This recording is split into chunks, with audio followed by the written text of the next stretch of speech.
Nós estamos recebendo aqui a doutora Patrícia Salomão, que tem vindo aqui frequentemente falar conosco, porque nós estamos aí com uma decisão muito importante, que é a reforma da Previdência, e muita gente tem dúvidas. Muita gente...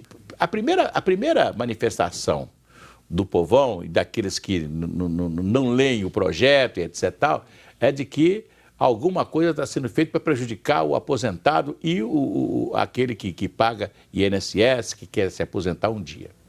Mas tem alguma forma de, nessa Previdência, nessa reforma da Previdência, alguém levar vantagem, doutora Patrícia? Tem sim, Assi. Bom dia a todos. Então, Assi, a reforma ela é prejudicial para a maioria dos trabalhadores. Infelizmente, em questão de regras novas, né? Alteração no cálculo, exigência de uma idade mínima. Mas algumas pessoas podem ser beneficiadas com o novo cálculo. Isso é verdade? Verdade. Alguns trabalhadores podem ser beneficiados? Aquelas pessoas que estão já próximas de se aposentarem, né? De cumprir aqueles requisitos de 30 ou 35 anos de tempo, conforme homem ou mulher. Ou aquelas até que já cumpriram e estão aguardando para se aposentar com a regra melhor, o novo cálculo pode beneficiar essas pessoas, porque elas não vão aplicar o fator previdenciário, elas podem se aposentar com o novo cálculo, com a soma da idade com o tempo de contribuição. Sei. E aí tem que verificar, fazer um planejamento previdenciário, porque também tem que avaliar por causa da média salarial, porque agora vai ser com todos os salários, não vai mais descartar aqueles 20% menores, como é na regra atual. Então, na regra da reforma, se for aprovada como está, será assim. Mas eu tenho muita gente que a gente está fazendo planejamento e tem chance de aguardar mais um ano e se aposentar com um valor melhor assim. Então, por exemplo, uma mulher hoje com 34 anos de tempo e 51 anos de idade, ela já poderia se aposentar, mas ela não se aposentou porque o fator pegaria um valor menor para ela de aposentadoria, ela receberia um percentual bem menor. Se ela aguardar o ano que vem, ela completa 87 pontos e vai se aposentar com uma regra bem melhor, um percentual de quase 100% ou 100%. Melhor o benefício. Com um cálculo, um valor muito melhor. Por isso que é muito importante, né, doutora Patrícia, o trabalhador procurar, sim, um advogado que conhece da matéria para fazer esse cálculo. Isso mesmo, o planejamento é importante, igual o pagamento de retroativo, a pessoa verificar isso. Então é muito importante, porque às vezes esperar um pouquinho pode dar uma aposentadoria melhor. É verdade, é. E tem muita gente que às vezes fica aquela pressa de se aposentar porque vai perder. E se já está com 55, 56, 57 anos, mais um tempinho trabalhado, eu acho assim, mais um tempinho trabalhado, vai aposentar com todos os direitos, com toda uma aposentadoria melhor, não é verdade? Isso mesmo, assim, e às vezes não vale a pena esperar, também ficar esperando sem fazer o cálculo, o planejamento, aí às vezes esperar 5, 10 anos, aquilo que a pessoa deixou de receber durante esses 5, 10 anos, ainda que fosse um valor menor, não compensa guardar. Mas tem casos que vai esperar 1, 2, 3 anos, aí já compensa. Então, o planejamento, ele avalia isso tudo para ver o melhor momento de se aposentar. Patrícia, tem Nosso pergunta? WhatsApp bombando, gente. Tá assim, como se diz, o assunto da vez, né? Olá, Luiz, ele que é do bairro Ipiranga, obrigada pela sua audiência. Ele pergunta para a doutora Patrícia, é possível aumentar o meu tempo de contribuição? Então, aí é nisso que eu falei, a questão do planejamento. Como que a pessoa pode aumentar? Pagando retroativo algum buraco que ela deixou de pagar, verificando se ela tem um tempo especial, aquele que a pessoa exerce, né, exposto aos agentes nocivos, e com isso aumentar o tempo de contribuição, verificando se ela tem algum tempo de escola técnica, né, de como aluno aprendiz, que Exército, também aumenta. o homem que ficou um ano no Exército, esse tempo conta para aposentadoria? Conta como tempo e como carência. Exército é outra questão. Tempo que às vezes está na carteira lá e o INSS não está considerando porque não está no CNIS, também conta. Então são várias situações. Tempo rural. Tudo tempo isso que a pessoa levado às vezes em exerceu uma consideração. atividade sem atividade remunerada, exerceu, né, sem a carteira assinada, atividade remunerada. Então a pessoa tem que verificar, porque às vezes ela vai aumentar muito o valor da aposentadoria. Gente, é um dela. quebra-cabeça, hein, doutora? É difícil, né? Não é fácil, não.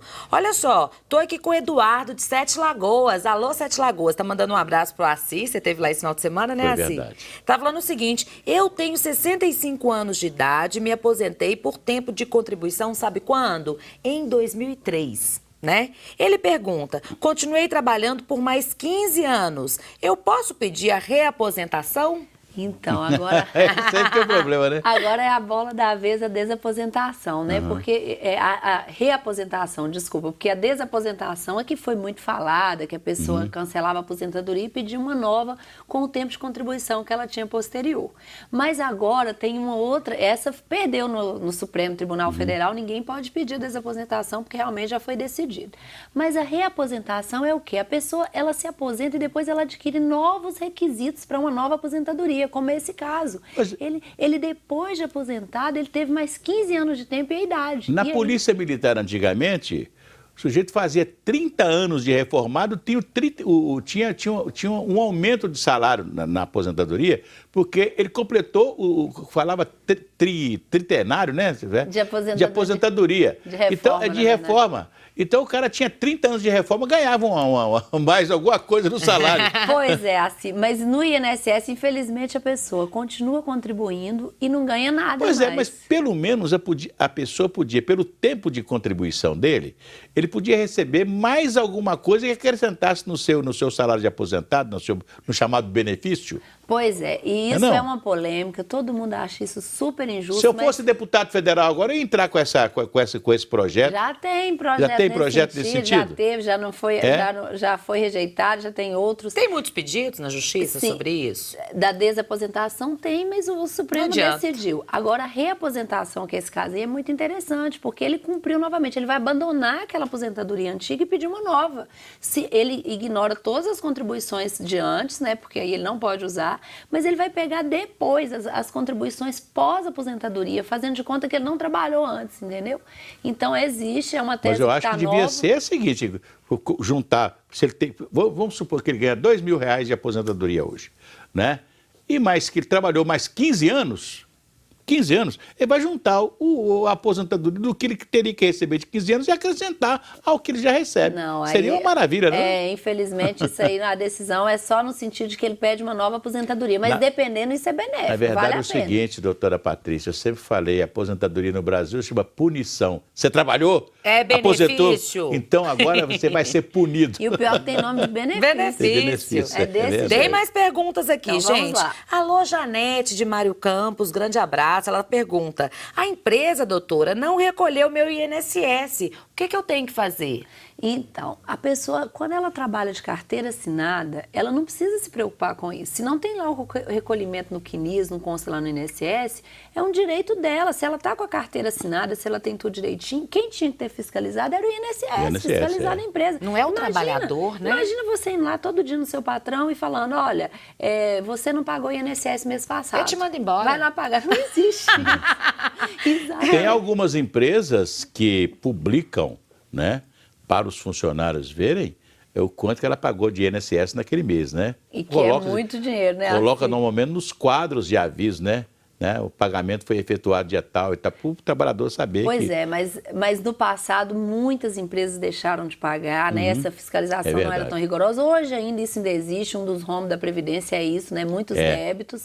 Mas aí a pessoa não pode se preocupar, porque se ela tem isso como comprovado, está na carteira, se o INSS indeferir o benefício, ela pode ajuizar uma ação que não tem problema. Fique tranquila, Janete. Exatamente, ela vai ter esse tempo computado. Nada. Ela não, isso não é o problema dela. Agora a Lúcia aqui já é diferente. Olha só, a Lúcia do bairro Céu Azul, alô Lúcia, obrigada. Ela fala o seguinte, eu nunca contribuí, posso me aposentar? Pois é, as pessoas confundem isso, gente. Quem nunca contribuiu para o INSS não tem direito à aposentadoria. O que a pessoa pode ter é um direito ao BPC, né, que é o benefício de prestação continuada, é um benefício assistencial, também conhecido como LOAS, a gente já falou dele aqui outras vezes. Isso aí a pessoa tem que estar doente, tem que estar com algum problema. Isso, ela tem que preencher os requisitos, que é a idade mínima de 65 anos, ou a invalidez ou deficiência. Além disso, tem que comprovar uma renda familiar, até, né, menor do que um quarto salário mínimo. Ou seja, muito pouco, é uma situação mais miserável. Hoje, por exemplo, as pessoas que estão na roça têm a condição, aquelas pessoas que nunca contribuíram, que trabalharam, verdadeiramente trabalharam na roça, etc. Tal. Mas eu lembro que quando foi lançado o Fundo Rural, foi em 1972, no governo do General Médici, foi lançado o Fundo Rural. Era um fundo que era feito, sabe com dinheiro de quem? Do INCRA. Porque o INCRA cobrava das fazendas o imposto, porque Normalmente o fazendeiro não paga imposto ao município, paga imposto ao INCRA. É isso mesmo. Então pegava desse dinheiro do INCRA e fazia um fundo que pagava a aposentadoria daquelas pessoas que nunca contribuíram. Eu não sei se ainda é assim. Não, o rural ainda pode. Essa questão da Janete aí é a questão do urbano, porque o rural, a aposentadoria é sem contribuição direta ali. Ele não contribui, mas tem essas contribuições rurais e ele comprova o tempo no campo. Então, ele tem direito à aposentadoria por idade, pelo tempo de 15 anos no campo, né?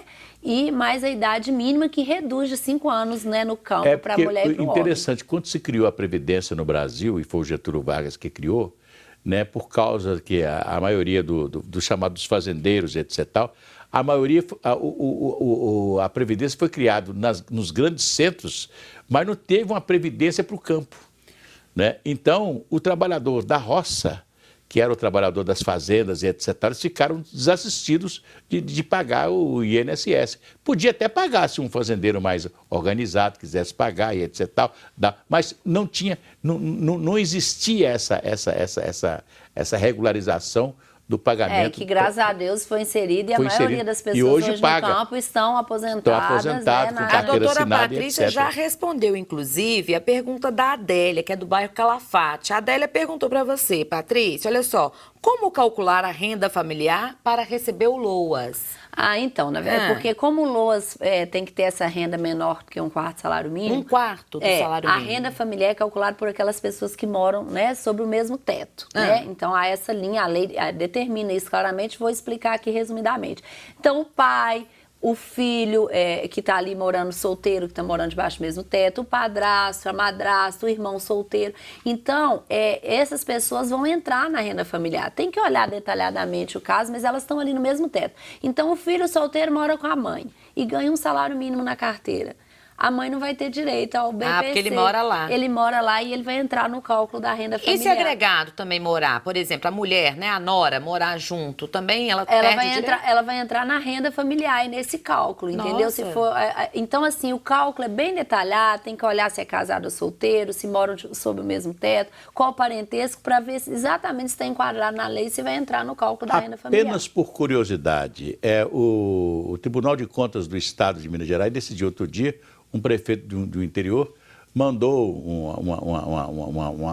um problema, né? Mandou um questionamento para o Tribunal de Contas, porque tinha um funcionário da prefeitura dele que deu tempo de aposentadoria, ele ia se aposentar e queria continuar trabalhando no mesmo cargo. Né? Então, ele consultou. E o conselheiro Vanderlei Ávila deu um voto muito interessante. Ele disse o seguinte, que ele não poderia continuar trabalhando no mesmo cargo, porque o que denotava é o seguinte, com a aposentadoria, então o cargo que estava no organograma da prefeitura, esse cargo, ele ficava vago. Então, não podia ser um aposentado a ocupar o cargo vago. O cargo só poderia ser aposentado por outra pessoa, naturalmente, feito o concurso. Né? É isso mesmo. Agora, o que não impedia dele ser contratado pela prefeitura, pela experiência que ele tinha, essa contratação que tem aí. Que aí ele não vai ser mais efetivo, não vai ser mais concursado. Porque para ele se aposentar, ele tem que pedir a exoneração do cargo, né? Porque tem as regras administrativas aí para servidores públicos. Então, tem mais perguntas aqui, rapidamente, gente. Elza, fala comigo. Ela fala o seguinte, doutora Patrícia, eu contribuí quase a vida toda pelo teto, mas tem 2 anos que eu estou pagando sobre o valor do salário mínimo. Aí ela pergunta, isso vai interferir no valor da minha aposentadoria? Sim, se você for se aposentar, Elza, lá, com as regras novas, aí vai sim, porque os salários menores não serão mais descartados. O cálculo será feito com a média de todos os salários. A média? Então vai ter que olhar, fazer um planejamento e avaliar. De repente, vale a pena ver o que você pode fazer para aumentar essa média. A propósito, qual que é o seu telefone? Então, é 3221-9497 e a gente tem muito vídeo, informação nas nossas mídias sociais. Inclusive, doutora, tá cheio de perguntas aqui. Vamos mandar para suas redes sociais? Você tá no Instagram também, sim, não está? Sim, estamos no Instagram, Patrícia Salomão, @advogada. Temos um canal no YouTube, Patrícia Salomão, gente, falando de Previdência. Pois é. Tem a página no Face, né? Pode falar do Face. Então, Patrícia Salomão, Advocacia Previdenciária. Então, antes de ir embora, eu quero falar da Metropax, né? Metropax, você sabe que você pode fazer um plano funerário na Metropax. Eu indico a Metropax porque eu conheço. 0800 726 0140. Fale agora com o pessoal da Metropax. Eu falo da Metropax porque eu conheço a Metropax. Tá legal? Beleza. Doutora Patrícia, muito obrigado. Ai, que pena. Obrigada a vocês mais uma vez. Pela sua presença aqui, muito esclarecedora, né? E eu faço questão de dizer a você, olha, se está com algum problema, tá na hora de procurar quem entende para você resolver a sua aposentadoria. Patrícia, amanhã tem mais. Amanhã tem mais. Gratidão e alegria, gente. Até amanhã. Até lá.